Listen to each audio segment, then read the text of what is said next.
जमीन से 480 फीट ऊंचे 4500 साल पुराने इस पिरामिड के अंदर ऐसा क्या था जिसको सिर्फ देखने के लिए रिसर्चर्स ने एक रोबोटिक कैमरा पिरामिड के अंदर भेजा। एक जगह पर आकर रोबोटिक कैमरा रुक गया क्योंकि अब उसके सामने पत्थर का एक स्लैब था। रिसर्चर्स का मानना था कि इस स्लैब के पीछे जरूर कोई ऐसा राज छुपा है जो पिछले 4500 सालों से दफन है। ये राज इनको हर कीमत पर जानना था, इसलिए उन्होंने रोबोट के आगे एक ड्रिल मशीन लगाई जिसने उस पत्थर के स्लैब में बारीक छेद कर दिया। अब इस छेद के अंदर एक कैमरा भेजा गया जिसने स्लैब के उस पार एक ऐसा मंजर देखा जो पिछले 4500 सालों से किसी ने भी नहीं देखा था। जेम टीवी की वीडियोस में एक बार फिर से खुशामदीद। नाजरीन, मिस्र यानी इजिप्ट में टोटल 138 ऊंचे तरीन पिरामिड्स मौजूद हैं जिन्होंने पिछले हजारों सालों से दर्जनों अर्थक्वेक्स और कई खतरनाक तूफान का सामना किया। लेकिन मजाल है इनमें से कोई एक भी इधर से उधर हुआ हो। इनमें से सबसे ऊंचा और बड़ा pyramid the great pyramid of Giza कहलाता है और इस पिरामिड की बेस का एरिया 13 एकर्स है। यानी इस पिरामिड के अंदर हैरत अंगेज तौर पे एक दो नहीं बल्कि पूरी 9 फुटबॉल फील्ड्स आराम से फिट आ सकती हैं। एक एस्टीमेट के हिसाब से इस पिरामिड में टोटल 23 लाख बड़े बड़े पत्थरों का इस्तेमाल हुआ, जिनमें से कई पत्थरों का वजन 50 टन भी था। अगर इसके टोटल वजन का अंदाजा लगाया जाए तो इस पिरामिड का वजन 60 लाख टन है, जो 12 बुर्ज खलीफा के वजन के बराबर बनता है। लेकिन इतने ऊंचे और आलीशान पिरामिड्स बनाने का आखिर मकसद क्या था? हजारों साल पहले जब इंसान के पास कोई टूल्स भी मौजूद नहीं थे, तब इन पिरामिड्स की दीवारों को कैसे इंच बाय इंच लेवल किया गया? कैसे 50 टन वजनी पत्थरों को स्क्वायर शेप में काटकर बगैर क्रेन के ही 480 फीट ऊंचाई तक पहुंचाया गया? और इनको बनाने में ऐसे कौन से इंजीनियर्स का हाथ था जिन्होंने इन पिरामिड्स को अर्थक्वेक प्रूफ के साथ साथ इनकी तमाम साइड्स को एग्जैक्टली 51.5 डिग्री के एंगल पे सेट किया? ये सब आप जान सकेंगे आज की इस वीडियो में। तो आइए शुरू करते हैं। Challenge number 1। कई सदियों से मुख्तलिफ रिसर्च टीम्स इस पिरामिड की कंस्ट्रक्शन टेक्निक जानने के लिए सर जोड़कर बैठी थीं कि आखिर इस पिरामिड की हर side exactly north, south, east और वेस्ट पे बगैर कंपास के कैसे सेट की गई होंगी। कई एक्सपर्ट्स का मानना है कि उस टाइम के आर्किटेक्ट्स ने सबसे पहले ऐसी जमीन तलाश की होगी जो लाखों टन वजनी पत्थरों का वजन झेल सके। उसके बाद पोलर स्टार्स यानी वो सितारे जिनकी मदद से अर्थ के पोल्स का पता पड़ता है, उनकी मदद से पिरामिड की हर साइड को मार्क किया गया। ना कोई कंपास और ना ही कोई ऑप्टिकल इंस्ट्रूमेंट, सिर्फ इस बेसिक टेक्निक से हजारों साल पहले इस पिरामिड की डायरेक्शन सेट की गई और वो भी 0 एरर्स के साथ। Challenge number 2।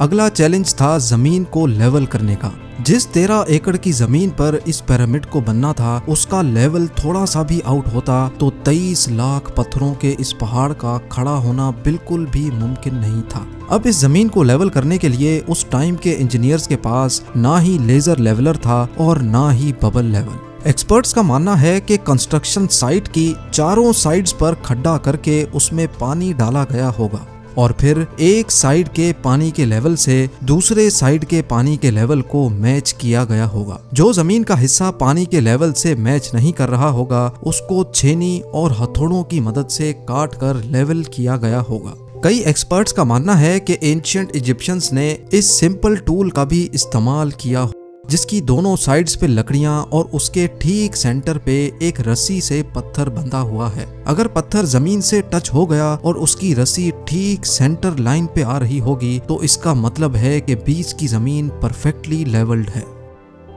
Challenge number 3। अब पिरामिड कंस्ट्रक्शन साइट पे डायरेक्शंस भी सेट थी, मार्किंग्स भी हो चुकी थी और जमीन का लेवल भी सेट था। अब बारी थी कंस्ट्रक्शन स्टार्ट करने की, जिसके लिए लाखों टन वजनी और बड़े पत्थर रिक्वायर्ड थे। लेकिन ये पत्थर काटने के लिए ना ही उनके पास ग्राइंडर थे और ना ही जैक हैमर्स। लेकिन फिर भी उन्होंने 50 टन वजनी पत्थर काटे भी और उनको स्क्वायर या रेक्टेंगल शेप भी दिया। लेकिन आखिर किसकी मदद से? जी हाँ, यही वो सिर्फ एक टूल था जिसकी मदद से पत्थरों को काटा गया। एक्सपर्ट्स का मानना है कि पिरामिड की कंस्ट्रक्शन पे इस्तेमाल होने वाली छेनी सिर्फ कॉपर से ही नहीं बनी थी, क्योंकि उनको भी ये बात मालूम थी कि कॉपर नरम होता है और पत्थर नहीं काट सकता। इसलिए इसमें एक केमिकल आर्सेनिक भी शामिल किया गया था। कॉपर और आर्सेनिक से बनाई जाने वाली ये छेनी लकड़ियों के हथौड़ों से पत्थरों पर ठोकी जाती थी और कई घंटों की मेहनत के बाद बड़े बड़े पत्थर शेप में लाए जाते थे।